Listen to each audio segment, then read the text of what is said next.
Ashama harka fuunee maatii kaasuu shoo akkam jirtanii fayyuma keessanii nuti nagaadhaa galanne waaqaaf haa ta'u. Nageenyi keenya bakka jirtanitti isin akka qabu jechuu jaalanna egaa arras deebi'ee dhufee jira egaa. Jennu jajjabeessa guyyaa waan addaa isinii fidee dhufaa jira. Egaa isinillee nu bukkee jedhaayii sheer laayik sabskiraaybii godhaayii. Laayikiin hin jiru laayikii jabeessa laayikiitti jabeessa isiniin jedha. Innaa kanarraa kan hafe fayyuma jirtan taasisan nagaadha. Ani guyyaa guyyumaan asin argaa. Egaa bal'atuun immoo irra maal fiddee dhuftee jechuun keessan hin oolu egaa har'a mana isinii fidee dhufe. Egaa mana kana jechuudha obboleettiin keenya tokkotu bitate. Ishiinis biyyuma alaa jirti akkuma nama kamiyyuu hambaa jirti akkuma isiniin jira. Egaa mana kana erga itti karoorsite yeroo dheeraatti bu'atee tureyyuu har'a boru osoo jettu jechuudha. Egaa namaan guuttu waan ta'eef jiruun addunyaa tun takkaa olii takkaa gadii namaan guuttu. Egaa obboleettiin keenya turte jechuudha mana kana viidiyoo irratti hojjetan ture. Nan bitaa jettee baay'ee karoorsitee. Egaa karoora ishii yeroo sanitti galma ga'uu fi hin dandeenye carraa malee hin ta'u waan hundumtuyyuu yeroo isaa malee. Guyyaa immoo gaafa waaqayyo milkeesse milkaa'uun hin oolu birri xinnoo abbaa manaatiin walitti bu'aniitti birri balleesse hin jiraame dhiirri tokko kan qotteen isaa lafa tokko hin barbaanne kan keessan deemu ni jira. Birri daaspooraa jira akka daaspooraa birri daaspooraa akka shamarri keessattuu biyya keenya jechuudha. Ifa manaa godha waan akkanaa kana jedhi baay'ee keessanii loltanii sana irraa na buusan jiru maaliif seetan balleessaa dhiiraatu waan ta'eef dhugaa isin jira. Dhiira hundaa miti hin jira gaariinis goobaziinis kan hojjetu ni jira. Kan immoo jedheetuma bakka caammaa surree guyyaan qayyaree kan duraan qabattoo malee hiyatee deemu kan shotaanii hatu qabattoonni saaddesii faashinii yoo ta'an qayyaree kan deemu guuta jechuudha dhugaa dubbachuudhaaf.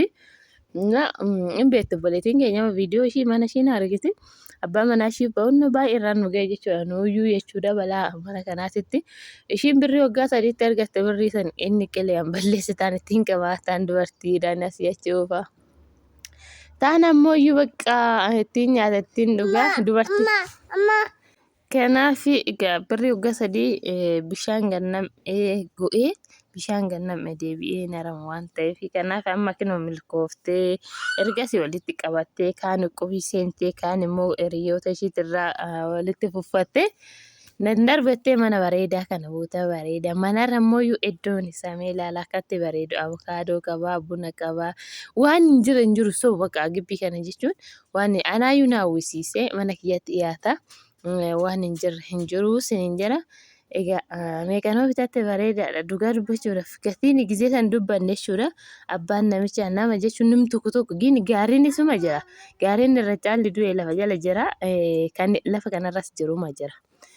Waaguma gizee kan ittiin dubbate egaa akkuma 750 jechuudha. Ittiin dubbateeti. Innaa dubbatamee yeroo san bitamuuf waan hundumtuu uumeeti. Guyyaa birrii dabarsaatti birrii hin qabu birrii hin balleessine jira inni birrii maalii bakka hin jiraameera sababa guuruuni balaa sanitti jalaa hafee gizee sana waaqaan isaa dubbatamee ture 750 dubbatame. Amma garuu manni kun dhugaa isinitti himaa miliyoona gadi hin bitu dhugaa miliyoona maaliif caraqaaf saddaqamee erga deemee baay'ee waddadee ture inni garuu. Qaalii kiyya qaaliidhaa harraba kiyya tana dura du'a jedhee egaa jecha dura dubbate san hin ji'a miiqamulu eegee lafa kanuma jecha dura dubbate san mana kanatti gurguree jechuudha.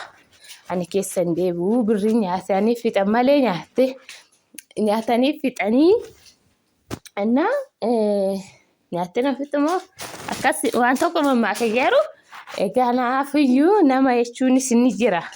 Gaarii isin jira isin jechuu barbaadetanii egaa obboleettiin keenya milkooftee xaarii ishii dhugaa baay'ee harte guyyaa maatiin ishii birrii dabarfamuu fi bakka mana ishii nan bitaa jettee itti gammaddee turteetti innis dhufe akkuma nama birrii qabu dhufee kujeree taa'ee booda immoo birriin hin jiru jedhe innaan makiina milkooftee bitattee jirti.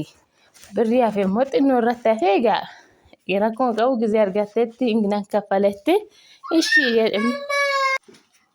Nan kaffalette ishii jennee baqa abbaan manaatis rakkoon qabu bakka gisee argattetti naa kaffaltu. Itoophiyaa jechuun bakka wal tabaabbaruu waan walii galuudha. Rakkoon qabu jettee kinoo mana bareedaa kana kaaree 270 jira. Guddaadha jechuudha. Amma biyaansi saarbisii kosheen waliin ijaarsisa. Asa garannaaf garasiin jechuudha. Akkuma argitan mannis keessi garafamee jira. Fillafiitiin saalooniin bakka meetaa kalteen isaa bichaa siniin gahu sin qannaasisu. Kun kushiinaa jechuudha. Kan achi aanu kun kushiinaa shintibeetiinis hin jira. Shintibeetiin jalli ganabaameetti gubbaarratti hafee jechuudha. Innaa kanaafi ammas warri bitachuu barbaadan mana guyyaa kaleessaa agarsiise sun manni sun dhugaa dubbachuu baay'ee tokko rikkaasha jechuudha. Baay'ee rikkaasha garuu bitattanii too itti fayyadamaa. Itti galaa itti horaa koottatu. Manni sun amma miliyoona 1.8 qofaadha. Seera qabeessa kaartaa qaba jechuudha. Innaa baay'ee bareeda jechuudha. Amoora kiffiidhaa kan ijaaramee jiru lisheebbii miti. Garuu bakka maali mana koo mana jechuun egaa nama beekuuf manni keenya asii miti. Mana lagizeeti kun waan ta'eef egaa manni keenya arraa malee zalaalamii kan keessa jiraannu miti jechuudha. Manni zalaalamii asii miti. Innaa kanaafiyyuu kun manni hundumaa namni itti galee jira fuuldura duuba bakka ollaa qabdi micattiini. Bakka rakkoon hin jiru marbaatiin itti yoo jira ofiishiitti galfachuu bichaa marbaatiin dura hin galle bishaanis itti yoo jira galfachuu bichaadha hunduu bira darbee jira shii bira darbee gara biraatu deemee jira jechuudha. Bootaan immoo wanna barbaadan hojjechuuf karaarra amma fillafiiti fuuldurri ishii karaadha jechuudha. Waan barbaadde suuqii banattee mana nyaataa hojjettee wanna barbaadde hojjette hin dandeessi karaarra waan ta'eef jechuudha. Waagaan isaa immoo baay'ee gaariidha. Akkuma isiniin jedhe osoo gabaarraa ta'e miliyoona 1.2 kan bitame tokko ganan gahu dhugaa dubbachuu ishumatti aanee jira. Miliyoona 1.2 bitame jechuudha. Ganan gahu isun kaaree balamarra jira lisheebbii garuu kanan gahu. Innaa kun baay'ee waagaan isaa baay'ee shaggaadha. Maaliif akkuma isiniin jedhe dura dubbatame malee gabaarraatii miti isiniin jedha. Namoota taasaan ta'e. Ana mosi taasa mana rabbashta najjeeki fannaati. Innaa akkasii kanaaf sin jaalannaa wariin isin jira gaafattanii bichaa nama gaafachiistanii duubatti hin deebiinaayi. Egaa nuti siqqoo deemnee gaafannee ilaallee jenne viidiyoo waraabbannaa akka nu gaafadhaan ilaalaa jettanii ilaallee yoo jennu nama qaanes maaliif abbaanis gurgurachuuf fe'ootti qabaate sin jenne. Duubatti irraa deebi'uun immoo egaa nama